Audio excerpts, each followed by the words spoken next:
Tap, tap plastics.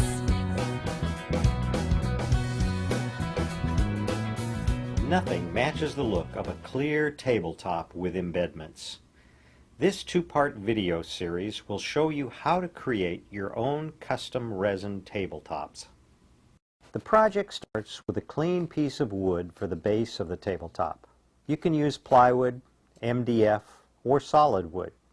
Here we will use a 2-foot by 2-foot piece of plywood. Since we will be pouring a thick layer of resin, we need to create a leak-proof barrier around the perimeter.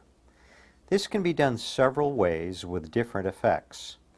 The most basic method is to use tape around the perimeter. The downside of this method is that tape can sag under the pressure of the resin, so it will need to be supported during the cure. This can be done by placing weights of some kind against the tape to hold it upright. Another method is to create a wood frame. This frame can be glued and nailed. Then it can be finished as desired when the project is complete. If you wish to see the resin edge, then you will need to apply a border that can be removed once the resin is cured. Smooth polyethylene is a good choice because the resin will not stick to it. We will use a glue gun around all the seams. The glue is easily removed at the end of the project. The nail holes will also need to be filled.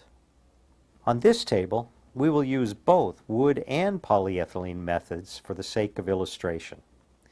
Make sure your base is perfectly level so the liquid fills the form evenly. Now that the borders are fastened, we can design the interior. In this video, we will demonstrate 3 ideas, but the possibilities are endless. As you can see here, we chose to make this into a game board using tile in the center. Around the edge, we will embed newspaper clippings. Family photos and other memorabilia could also be embedded as well. Since resin can be absorbed by the paper, it is essential to seal it first. UltraSeal is designed for this purpose. First, brush UltraSeal on the wood.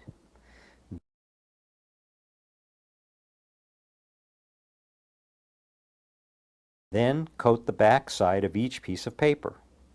Apply the paper and then seal the top.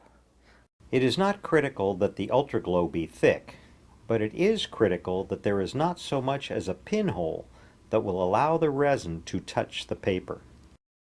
Brushing 2 directions can help prevent missed spots. The UltraSeal must be thoroughly dry before adding resin. It will be clear when it dries. Even though the UltraSeal is not completely dry at this point, we can start placing tiles for our checkerboard. Since the tiles are heavy and won't float in the resin, we do not need to glue them down. In this section of the table, we will create a beach scene with sand and shells. Again, because all of these items are heavy, they can be set in place without glue. Now we are ready for the resin. Notice that we have covered the table with plastic to protect it. We have also leveled the tabletop that we are making since we will be pouring liquid resin into it. We will be using Tap Plastic's Clearlight casting resin. Clearlight is a polyester resin that generates heat as it cures. If the heat is too great, it can smoke and even crack, ruining your project. The amount of heat is mostly determined by the thickness of the resin and the amount of MEKP catalyst. The thicker the pour, the less catalyst that should be used. Our tabletop is almost 3/4 inch thick. This is too thick to do in 1 pour, so we will do it in 3 pours. At this point, you may be wondering how much resin it will take for your project. Here is how to figure it out. This table is 24 inches by 24 inches. 24 times 24 is 576 square inches.